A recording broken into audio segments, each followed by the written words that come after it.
Guys आप देख रहे हैं रन अपडेट। जैसे कि आपको पता है हमारे जो भी स्टूडेंट थे फोर्थ और सिक्स सेमेस्टर के, उनके एग्ज़ाम ख़त्म हो चुके हैं, मोस्टली ख़त्म हो चुके हैं। ठीक है, सिक्स सेमेस्टर वाले जो हैं वो अब अपना रिज़ल्ट का वेट कर रहे हैं, और जो फोर्थ सेमेस्टर वाले हैं अब वो अपने फिफ्थ सेमेस्टर में आएंगे, यानी कि नेक्स्ट सेमेस्टर में। अब नेक्स्ट सेमेस्टर के सारे रूल बता दूंगा आप कैसे आएंगे, और आपका जो भी हिसाब है कॉपी वॉपी चेकिंग के बारे में यहाँ पे बताया जाएगा। ठीक है, पहले यहाँ पे हम आपको सब्जेक्ट स्ट्रक्चर के पास ले जाते हैं, वहाँ पे आपको जो भी चीज़ें होंगी अच्छे से बताई जाएगी। ठीक है, सब्जेक्ट स्ट्रक्चर पे जाने के लिए आपको C B C S score पर पहले जाना पड़ेगा, फिर यहाँ पे C B C S U G पे जाना पड़ेगा, स्ट्रक्चर पे यहाँ पे आ जाएंगे। ठीक है, सबसे पहली बात देखो, जो हमारे फोर्थ सेमेस्टर के वो फिफ्थ सेमेस्टर में आ गए होंगे, मोस्टली स्टूडेंट आ गए होंगे जिन्होंने फोर्थ के भी एग्ज़ाम दिए हैं, और जिन्होंने थर्ड के एग्ज़ाम दिए हैं और फोर्थ के एग्ज़ाम दिए हैं, दोनों ही एग्ज़ाम सारे दे दिए उन्होंने। अभी तक रिज़ल्ट तो आया नहीं, लेकिन सारे एग्ज़ाम दे दिए, तो मोस्टली वो फिफ्थ सेमेस्टर में आ गए हैं। ठीक है, अब देखो, बहुत सारे प्रोग्राम कोर्सेज़ का रिज़ल्ट नहीं आया थर्ड सेमेस्टर में, तो वो पैनिक क्रिएट कर रहे हैं कब तक रिज़ल्ट आएगा। रिज़ल्ट आएगा जून के एंड में। ठीक है, जैसे कि हमें इन्फॉर्मेशन मिली है, तो आप जून तक एंड तक वेट करो। ठीक है, बाकी जिन जिन का आ चुका है सबको अगर पास है मोस्ट सभी सब्जेक्ट में तो अच्छी बात है। ठीक है, अब फोर्थ का रिज़ल्ट का वेट करो। ठीक है ना, फोर्थ सेमेस्टर का रिज़ल्ट भी आपके फिफ्थ सेमेस्टर के एडमिशन से पहले हो जाएगा शुरू। ठीक है, आपको लेकिन ये पहले इन्फॉर्मेशन दे रहा हूँ हर चीज़ की, ताकि आपको स्टडी पे ध्यान रखो। आप ऑफलाइन एग्ज़ाम शुरू हो चुके हैं इसलिए। ठीक है, यहाँ ऑफलाइन एग्ज़ाम की वजह से आपको अब शुरू से ही तैयारी करनी होगी। तो यहाँ पे मैंने आपको बता रहा था, जो हमारे फोर्थ सेमेस्टर है फिफ्थ में आ चुके हैं। ठीक है, अब जो हमारा जो फोर्थ सेमेस्टर वाले स्टूडेंट हैं वो पास कैसे होंगे। अब आपको पता है आपके थर्ड और फोर्थ में चार चार सब्जेक्ट मान के चलो। ठीक है, टोटल आपके 8 सब्जेक्ट, 8 में से आपको किन्हीं 4 में पास होना है, ये आपको पता होना चाहिए। नहीं पता तो, क्योंकि आपको हम बहुत बार बता चुके हैं, आपको नेक्स्ट ईयर में प्रमोट होने के लिए आपको यहाँ पे 4 सब्जेक्ट में पास होना चाहिए। ठीक है ना, अब यहाँ पे लगा लेते हैं हिसाब। अब यहाँ पे जो देखो, जो मान लीजिए आपका जो हिसाब है, ठीक है ना, आप किन्हीं 4 में पास हो गए तो आप प्रमोट तो हो जाओगे, लेकिन उसका एग्ज़ाम जो होगा वो नेक्स्ट ईयर यानी कि 1 साल के बाद होगा। मान लीजिए आप सभी में पास हो गए तो आपको कोई एग्ज़ाम नहीं देना। ठीक है, बाकी आपको किसी में रह गया, फर्स्ट में रह गया तो आप थर्ड सेमेस्टर में उसको एग्ज़ाम दोगे। सेकंड में आपकी किसी में बैक होगी तो आप फोर्थ सेमेस्टर में दोगे। ठीक है, थर्ड में आपकी बैक होगी तो आप फिफ्थ सेमेस्टर में दोगे। फोर्थ सेमेस्टर में आपकी बैक होगी तो आप सिक्स्थ सेमेस्टर में दोगे। ठीक है, और सिक्स्थ सेमेस्टर में अगर किसी की बैक होगी तो आपका फॉर्म फिल भरा जाएगा, आप एक्स स्टूडेंट कहलाए जाओगे, फिर आपको एग्ज़ाम वो 1 साल के अंदर कंडक्ट होगा।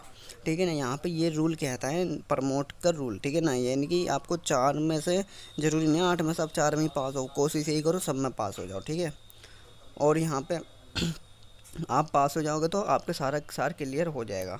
अब यहाँ पे बता देते हैं स्ट्रक्चर। ठीक है, पहले हम यहाँ पे बात करते हैं बीए प्रोग्राम की, जो कि बहुत सारे स्टूडेंट के पास होगा। ठीक है, यहाँ पे हम आ गए फिफ्थ सेमेस्टर के कोर्स के स्ट्रक्चर पर। ठीक है, यहाँ पे आप देख सकते हैं, आपको बहुत सारी चीज़ें मैंने पहले ही बता रखी है, आप फिफ्थ सेमेस्टर के स्टूडेंट हैं इसलिए।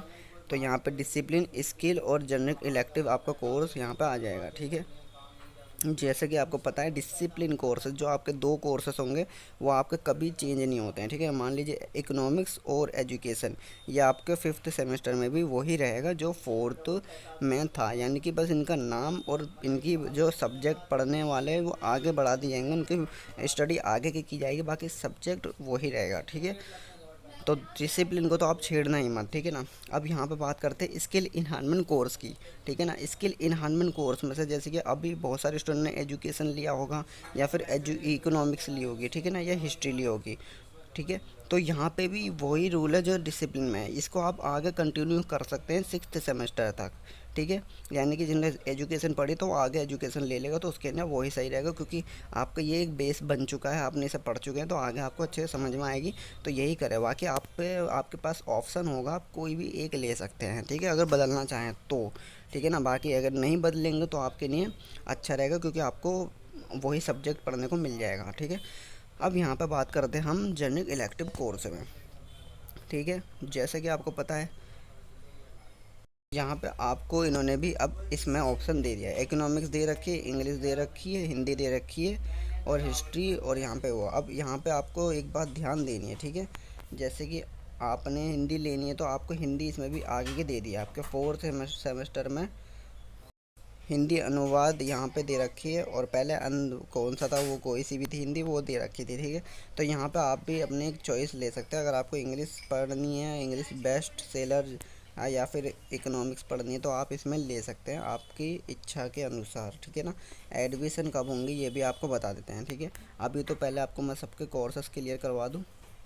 बीकॉम की बात करते हैं, ठीक है। बीकॉम के स्टूडेंट भी बहुत पैनिक क्रिएट कर रहे हैं, क्या हमारे भी बता दो। तो यहाँ पे उनका भी डिसिप्लिन का जो हिसाब है वो सेम रहेगा, ठीक है। ये तो आपके पास ये सेम रहेगा, ठीक है। यहाँ पे स्किल एनहांसमेंट सेम रहेगा आपके पास। जो भी ये 2 कोर्स इसमें से आपको देख लेना है, ठीक है ना। बाकी यहाँ पे जो हमारे 5th सेमेस्टर का है, इनको जनरल इलेक्टिव में एक ही दिया जाएगा, यानी कि इनको तो बहुत ही कम वो चेंजेस है, ठीक है ना। यहाँ पे ऑनर्स, बीकॉम ऑनर्स में तो देखो आप यही सब चीज़, उनके जो भी 2 कोर कोर्सेस है सेम रहेंगे। फिर आप इनमें से एक सेलेक्ट करेंगे और एक आपको और दे दिया जाएगा, ठीक है। एडिशनल कोर्स में आप उसे देख लेंगे। अभी इसमें एडमिशन होंगे तो ही आपको प्रॉपर यहाँ पे बताया जाएगा, ठीक है ना। तो यहाँ पे आप इनमें से कोई सी एक ले लेंगे, या और इनमें से कोई भी एक ले लेंगे। यहाँ पे एक ले लेंगे, यहाँ से एक ले लेंगे, ठीक है ना। ऐसे ऐसे करके आप अपने हिसाब से देख लेंगे। अभी एडमिशन के शुरू नहीं हो पाया आपकी इस टाइम पे। आपको पहले तो ये होता था कि हिंदी पढ़ ली तो आप इंग्लिश नहीं पढ़ेंगे, इंग्लिश पढ़ ली तो, या फिर अब बाद में आप हिंदी, जो भी हिसाब था, एक सब्जेक्ट को बार बार नहीं रीड कर सकते थे। फिर आपका आता है यहाँ पे हम ऑनर्स कोर्सेज़ की साइड में, ठीक है। बीए पॉलिटिकल ऑनर्स की कोर्स में आते हैं। यहाँ पे 5th सेमेस्टर में आपको जो पढ़ना है यहाँ पे देख सकते हैं। आपको जो भी कोर कोर्सेस है वो ले लेंगे, ठीक है ना। डिसिप्लिन यहाँ पे DSE 1 से ले लेंगे, ये जो भी है, या फिर आप ये ले लेंगे, ठीक है। और फिर लास्ट एक आता है हमारा BA ऑनर्स इंग्लिश, ठीक है। यहाँ पे भी आपके सामने यही सेम प्रोसेस होगा। इन 2 में से आपका जो भी, मतलब ये तो होंगे ही, ठीक है ना। जो कोर कोर्सेस है वो तो आपके होंगे ही, ठीक है। और फिर यहाँ पे आपके ये होंगे, ठीक है। तो आराम से आप देख लेंगे। जो आपने बस एक शर्त हो करनी चाहिए, जो आपने पहले पढ़ा है वो आपको रिपीट नहीं कर सकते नेक्स्ट सेमेस्टर में, ठीक है। एडमिशन कब तक शुरू होंगे 5th सेमेस्टर के, ठीक है। अब देखो जून एंड, यहाँ पर आपका रिजल्ट 3rd सेमेस्टर का आ सकता है, ठीक है ना। और 4th सेमेस्टर का अभी आया नहीं है, ठीक है। 4th सेमेस्टर का 4th सेमेस्टर का आपका अगस्त में एग्ज़ाम होंगे। अगस्त के बाद, अगस्त एंड के बाद ही मेरे हिसाब से आपका रिज़ल्ट ये पब्लिश करेंगे, ठीक है ना। और उसके बाद जैसे ही आपका रिज़ल्ट होगा 4th सेमेस्टर का आ जाएगा, उसके मान लीजिए 1 से या 2 वीक के अंदर ये आपको एडमिशन का लिंक दे देंगे जो हमारे 5th सेमेस्टर का है, ठीक है ना। उसके बाद तुरंत ये बुक भी दे देंगे, ठीक है ना। अब यहाँ पे बात करते हैं क्लासेस की। देखो ऑनलाइन क्लासेस की मैं बात करता हूँ, तो यहाँ पे 2nd सेमेस्टर की एंड ऑफ जून में स्टार्ट हो जाएगी ऑफलाइन क्लासेस, ठीक है ना। 2nd सेमेस्टर की offline classes end of June तक स्टार्ट हो जाएगी, ठीक है ना। और जो है यहाँ पे ये सारी चीज़ें जल्दी जल्दी करने की कोशिश कर रहे हैं।